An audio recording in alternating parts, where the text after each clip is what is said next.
अस्सलाम वालेकुम वरहमतुल्लाहि वबरकातुहू। दोस्तों, सऊदी अरब की आज की फटाफट ताज़ा और बड़ी खबरों में आपका स्वागत है। मैं हूं साकिब मिर्ज़ा और आप देख रहे हैं गल्फ़ लाइफ हिंदी।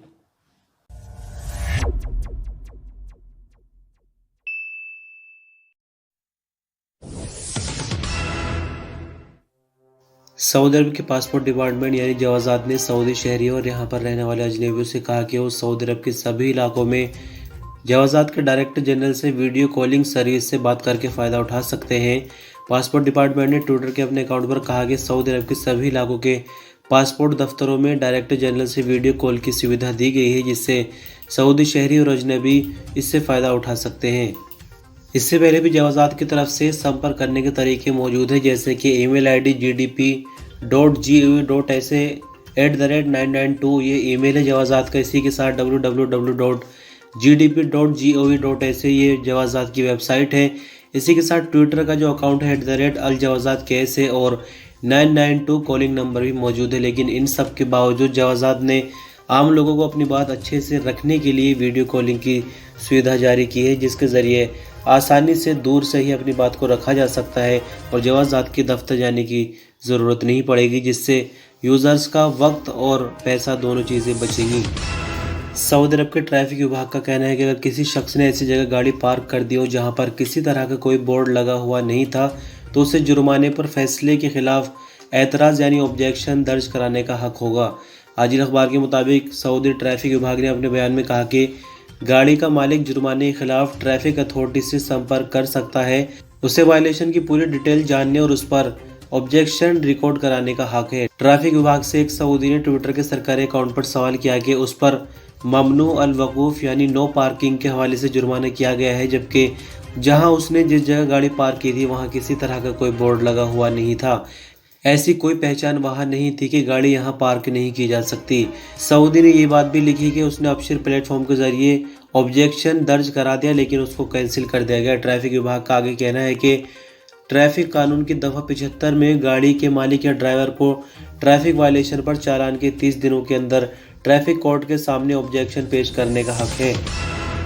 सऊदी अरब के जवाज़ात यानी पासपोर्ट डिपार्टमेंट से एक शख्स ने सवाल किया कि 14 मार्च 2021 से जो नए कानून अमल में आए उससे पहले एग्जिट एंट्री वीज़ा यानी छुट्टी लगवाई हुई थी, तो क्या ऐसे में उस छुट्टी को आगे भी इस्तेमाल किया जा सकता है? क्या कानून में किसी तरह का बदलाव हुआ है? तो इस पर जवाज़ात का कहना है कि किसी भी तरह का कोई बदलाव नहीं है। जो एग्जिट एंट्री वीज़ा पहले से जारी की हुई थी उसको इस्तेमाल कर सकते हैं। एग्जिट एंट्री वीज़ा इस्तेमाल करने के लिए सिर्फ आपको टिकट की ज़रूरत होती है और एग्जिट एंट्री वीज़ा जैसे कि पहले से जारी किया हुआ है वो तो है ही, साथ ही जिस मुल्क में सफ़र करना चाहते हैं जैसे कि कोरोना का माहौल है तो वहाँ के नियम भी जानना ज़रूरी होगा। साथ ही आपको बता दें कि जैसा कि 14 मार्च से नए कानून अमल में आए हैं तो उसके लिए पहले 60 दिन का टाइम होता था, जैसे किसी को फाइनल एग्जिट वीज़ा पर यानी खरूज नहाई पर जाना है। लेकिन 14 मार्च के बाद से जो नए रूल्स लागू हुए हैं उसमें 15 दिन के टाइम का जिक्र हुआ है फाइनल एग्जिट के लिए, लेकिन ये चीज़ भी अभी अमल में नहीं आई है। तो जिन लोगों ने पहले से एग्जिट रीएंट्री वीज़ा ले रखा है या फाइनल एग्जिट वीज़ा ले रखा है उन पर कोई फ़र्क नहीं पड़ेगा, वो अपने रूटीन के मुताबिक ट्रैवल कर सकते हैं। बीते दिन हम बात कर रहे थे यमन में जो सऊदी अरब की जंग चल रही है हूथियों के साथ।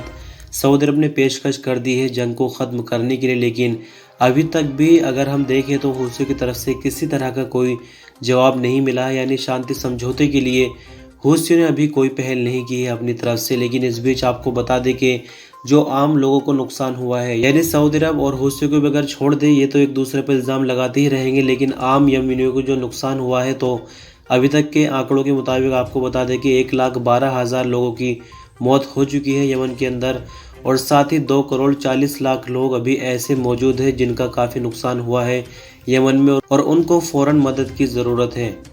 यानी 6 साल से यमन के अंदर जंग जारी है और 6 साल के आंकड़े ये मैंने आपको बताए जो भी नुकसान हुआ है, लेकिन अभी तक सऊदी अरब ने तो शुरुआत कर दी है, हूथियों की तरफ से किसी तरह का कोई जवाब नहीं आया जिससे शांति यमन के अंदर दोबारा से शुरू हो जाए।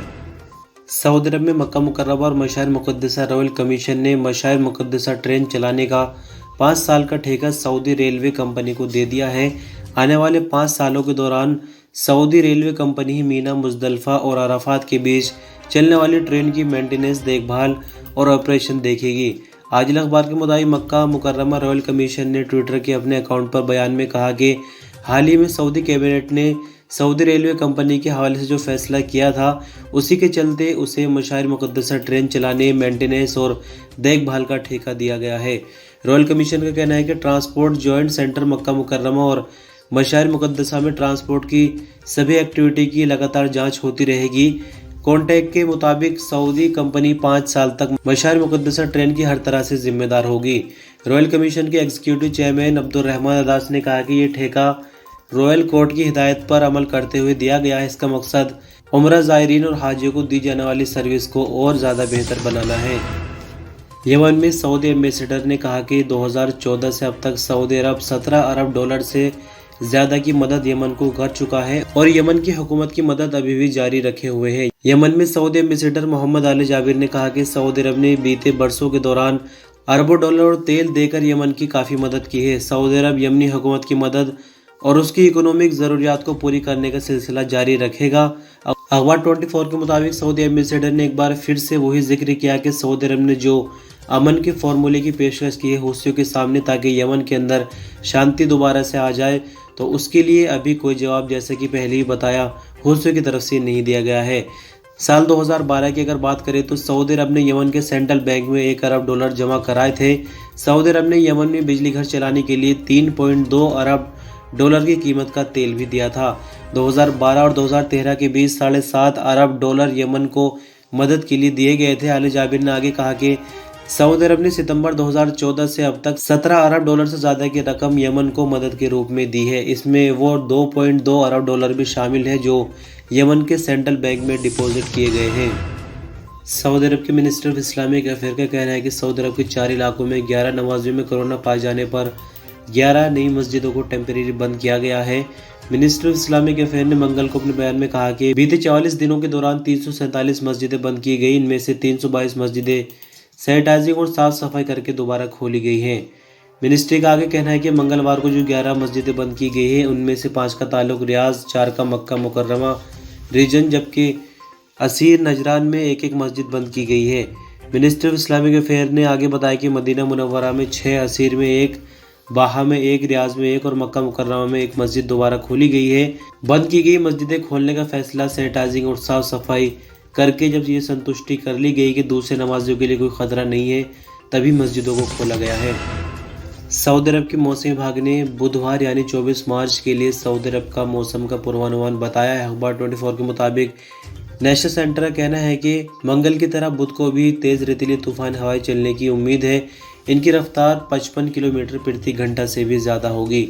हाइल और तबूक के पूर्वी इलाकों में सामने का मंजर आंखों से ओझल हो जाएगा। तूफानी हवाएं ईस्टर्न रीजन के इलाकों तक फैल जाएंगी। तेज़ रेतीली हवाओं से मक्का मुकर्रमा और मदीना मुनव्वरा में विजिबिलिटी काफ़ी कम हो जाएगी। दोनों इलाके तेज़ रेतीली तूफानी हवाओं की लपेट में होंगे। इसके अलावा अलजौफ, नॉर्दर्न बॉर्डर रीजन, कसीम और रियाज में भी तेज़ रेतीली आंधियाँ चलेंगी। नेशनल सेंटर ने उम्मीद जाहिर की है कि बुध को सऊदी अरब के ज़्यादातर इलाकों में टेम्परेचर बढ़ने लगेगा। सबसे ज़्यादा टेम्परेचर यानी 43 डिग्री सेंटीग्रेड मक्का मुकर्रमा और सबसे कम टेम्परेचर 13 डिग्री सेंटीग्रेड तरीफ में होगा। सऊदी अरब में लगातार दूसरे दिन भी कोरोना के नए केस 400 के पार निकले हैं। यानी 24 घंटों के दौरान की बात करें तो 410 नए मरीज रिकॉर्ड पर आए हैं, 366 नई रिकवरी हैं, जबकि 5 नई मौत हुई है, जिसके बाद कुल मरने वालों की तादाद 6618 हो गई है। एक्टिव केसों की संख्या सऊदी अरब में फ़िलहाल 4051 हो गई, जिनमें से 717 क्रिटिकल केस है। 410 नए मरीज रिकॉर्ड पर आने के बाद सऊदी अरब में कुल मरीजों की तादाद कोरोना की बढ़कर 3,85,834 हो गई है, जबकि 366 नई रिकवरी रिकॉर्ड पर आने के बाद कुल रिकवरियों की तादाद बढ़कर 3,75,165 हो गई है। सऊदी अरब में 500 इंटरनेशनल कंपनियों को राजधानी रियाज में लाने की कोशिश जारी है। फरवरी में ऐलान किया गया था कि सऊदी गवर्नमेंट 2024 से उन अजनबी कंपनियों के साथ कोई कांटेक्ट नहीं करेगी जिनके रीजनल हेडक्वार्टर सऊदी अरब के रियाज में नहीं होंगे। इस ऐलान के बाद 24 कंपनियों ने रियाज में अपने हेडक्वार्टर बनाने के अपने इरादे को जाहिर किया है, जिनमें से एक अमेरिकी ट्रांसपोर्टेशन कंपनी ग्रीन ब्रायर है। ये कंपनी मिडिल ईस्ट, अमेरिका और यूरोप में रेलगाड़ियां बनाने, लीज करने और उनकी मेंटेनेंस करने और सप्लाई करती है। ग्रीन ब्रायर के सीनियर प्रेसिडेंट जैक एसेम्बलन ने अरब न्यूज़ को बताया कि उन्हें यकीन है कि उनकी कंपनी सऊदी अरब के बढ़ते रेल सेक्टर की ज़रूरियात पूरी कर सकेगी। उनका कहना है कि ग्रीन ब्रायर जो सर्विस देती है उससे विजन 2030 के टारगेट पूरे हो सकते हैं। हमें यकीन है कि हम उन टारगेट को पहुंचने में सऊदी अरब की मदद कर सकते हैं और यहां से दूसरे जीसीसी कंट्री को सपोर्ट कर सकते हैं। इसलिए हमने रियाज को अपने रीजनल हेडक्वार्टर के तौर पर चुना है। सऊदी अरब के हज एंड उम्रा मिनिस्टर डॉक्टर आसाम सईद ने मंगल को मस्जिद हराम के नमाजी उम्रा ज़ायरीन के रिसेप्शन सेंटर का दौरा किया है। डिप्टी हज मिनिस्टर अब्दुल फत्ता मशात और दोनों पाक मस्जिदों की सिक्योरिटी फोर्स के कमांडर भी मौजूद थे।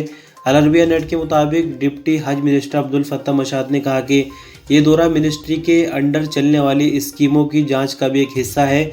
इसका एक मकसद रिसेप्शन सेंटर में कोरोना एसओपीज पर अमल हो रहा है यानी उसकी जांच करना है और रमज़ान से पहले उम्रा ज़ायरीन के लिए क्या कुछ तैयारियां की गई है उसकी भी जांच की गई है। हज मिनिस्टर ने मिनिस्ट्री के सभी अधिकारियों से कहा कि वो ज़ायरीन को हर तरह की बेहतर सुविधा फराहम करे। हज मिनिस्टर ने मिनिस्ट्री से संबंध रखने वाले सभी अधिकारियों और वर्करों से कहा कि उम्रा ज़ायरीन को हर तरह की बेहतर सुविधा जो है वो दी जाए ताकि जो सऊदी गवर्नमेंट का टारगेट है उम्रा ज़ायरीन को लेकर वो पूरा किया जा सके। सऊदी अरब की गोल्ड मार्केट में मंगलवार को सोने की कीमतों में कमी रिकॉर्ड की गई है। इंटरनेशनल मार्केट से प्रभावित होकर सऊदी अरब की मार्केट पर भी असर पड़ा है।